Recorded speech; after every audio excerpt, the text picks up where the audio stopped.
Bonjour à tous et à toutes et bienvenue sur la chaîne Reflet de Lune, j'espère que vous allez bien, merci pour votre présence aujourd'hui. On se retrouve pour le tirage des énergies du mois d'août 2023 pour le signe du Capricorne, Soleil, Ascendant, Lune ou Vénus en Capricorne. Je lance le générique, je fais le tirage et je vous retrouve juste après.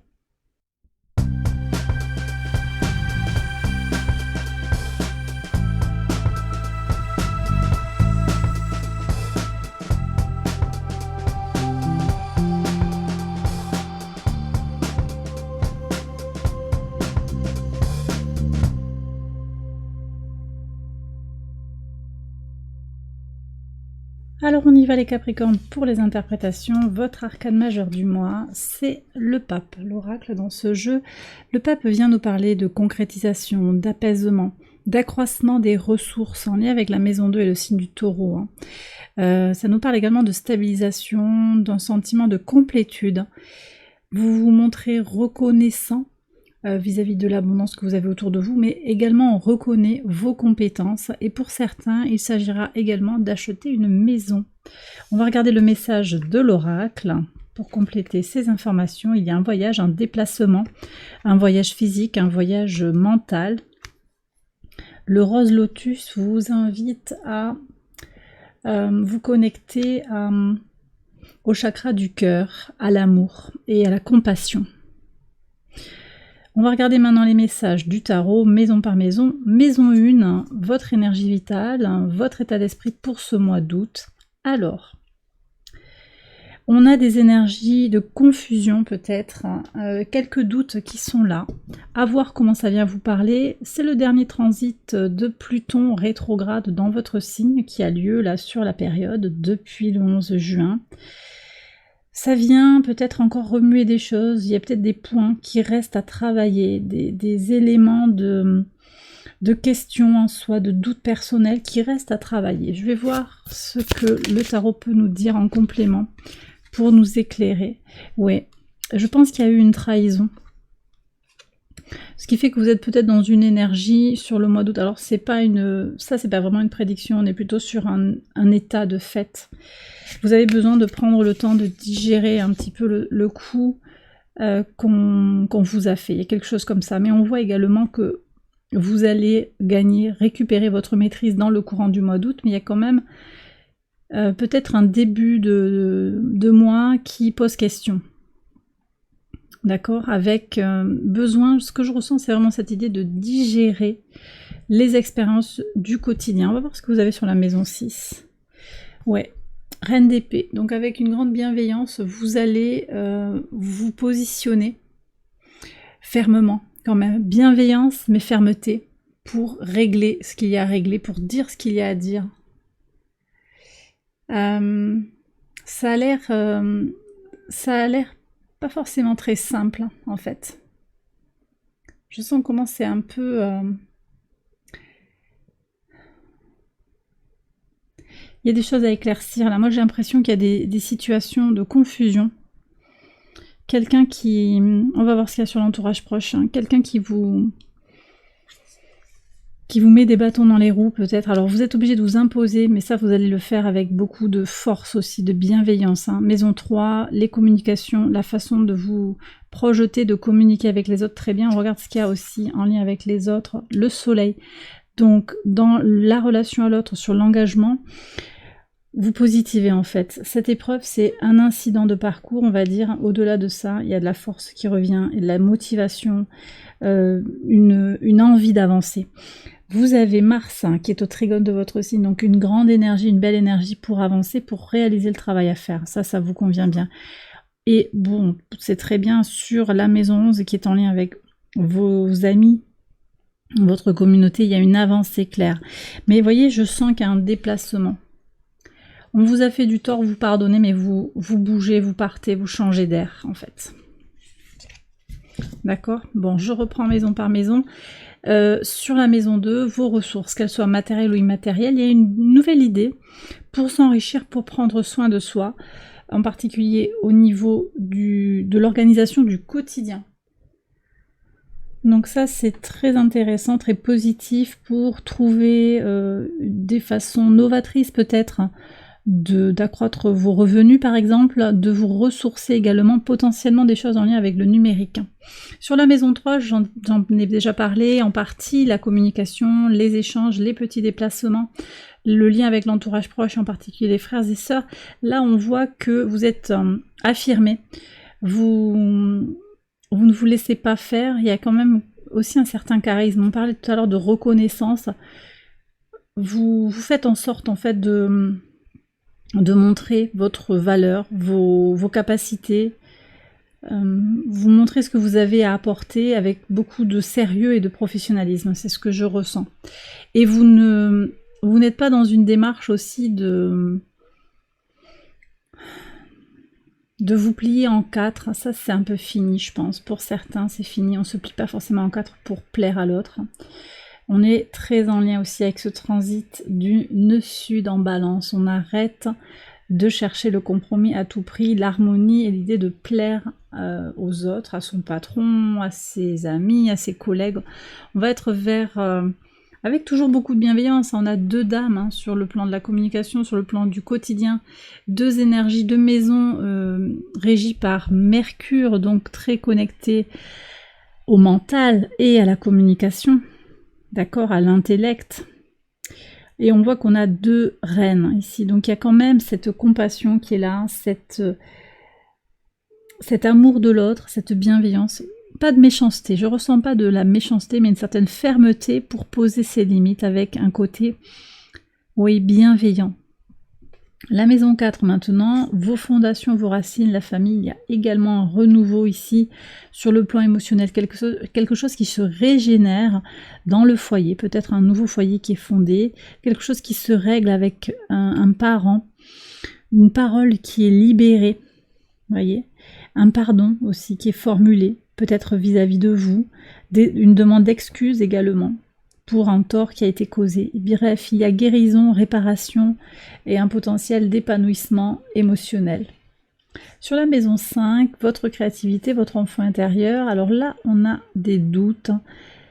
Il y a quand même cette peur qui revient, peur du rejet, moi je pense, peur de l'échec. À voir comment ça vient résonner par rapport aux peurs que vous nourrissez.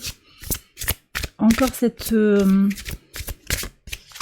lune noire, hein, Lilith en lion, sur le mois d'août, qui vient questionner sur les peurs intérieures et sur le besoin de se mesurer aux autres.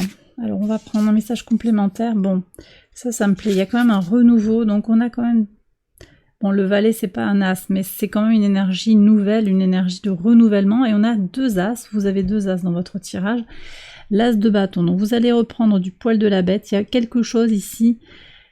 Je pense que c'est en lien avec ce coup un peu, ce coup fumeux qu'on vous fait. Il y a quelque chose qui va se guérir. Vous rebondissez. Il y a une grande capacité de transmutation de l'épreuve. Et ça, c'est très positif. Sur le quotidien, maison 6, donc le travail, l'organisation, la routine, fermeté et bienveillance.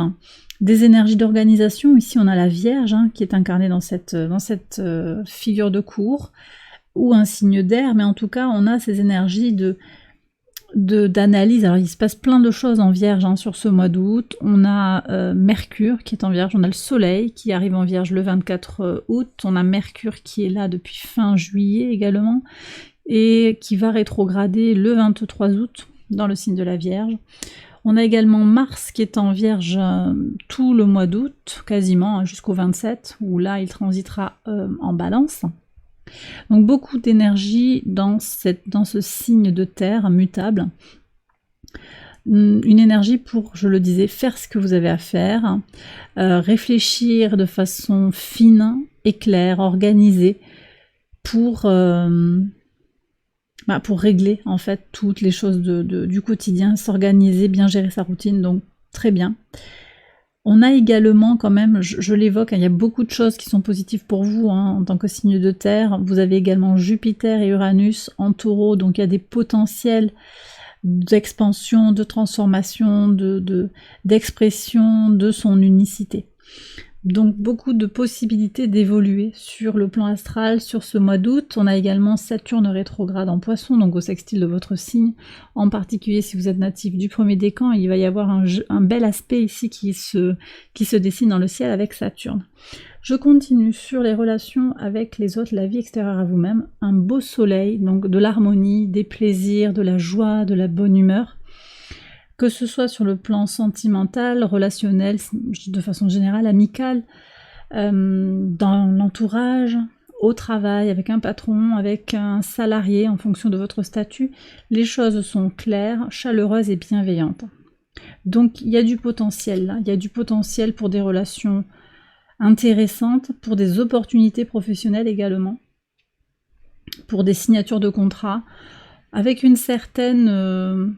il y a un gain. Je dirais pas qu'il y a une certaine transparence. Vous allez chercher les détails, vous regarderez de près pour vous prémunir de questions éventuelles, mais il y a quand même aussi cette idée de prendre du plaisir dans ce que l'on fait, dans ce que l'on engage. Maison 8, les transformations profondes. On sort du regret. Bien. Sortir du regret, c'est ce que vous avez besoin d'aller chercher. Moi, j'ai le sentiment qu'il y a quelque chose qui est en lien avec votre enfance ou quelque chose qui n'a pas été dit avec vos enfants. Votre enfant intérieur ou vos enfants, il y a ce déséquilibre émotionnel, ce déséquilibre sur la nourriture intérieure avec le 5 de denier. On a le sentiment d'avoir été rejeté, abandonné, et là, il y a comme un regret de ne pas avoir dit, de ne pas avoir fait. On se blâme. Donc la transformation, la régénération, c'est aussi de transmuter ces expériences et d'en faire quelque chose de neuf et de fort. Maison 9, la spiritualité, les hautes études, l'enseignement, les valeurs, vos valeurs, une reine de denier. Donc on a 3 reines. Alors on revient sur le roi de denier quand même qui recouvre un peu ce doute que vous avez là, qui est en maison 1.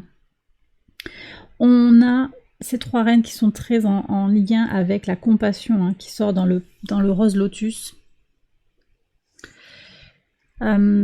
J'ai le sentiment qu'il y a quelque chose qui est lié à Vénus aussi, qui rentre dans votre questionnement intérieur.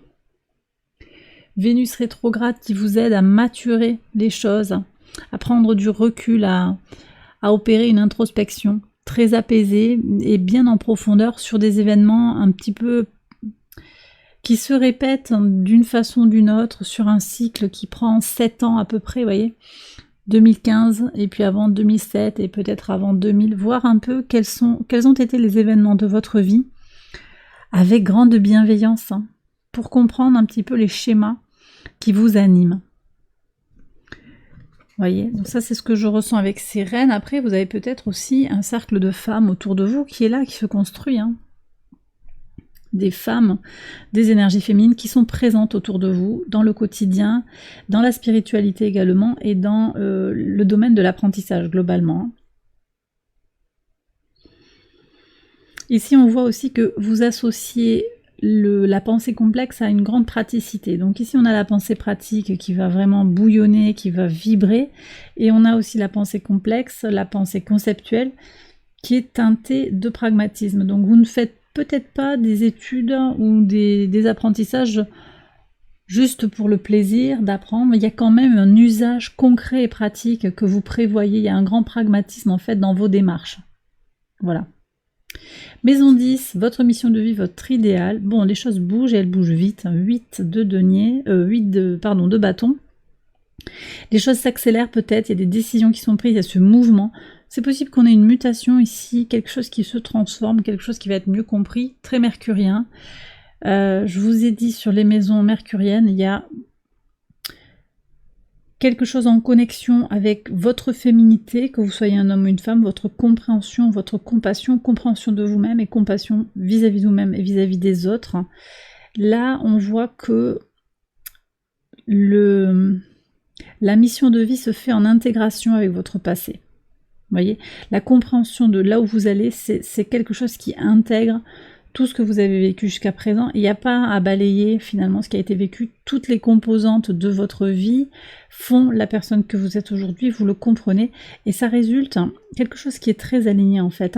Et tout cela résulte dans des choses en fait qui vont vous montrer que vous êtes déjà dans des avancées tangibles. Vous avez peut-être trouvé quelque chose qui résonne juste avec vous.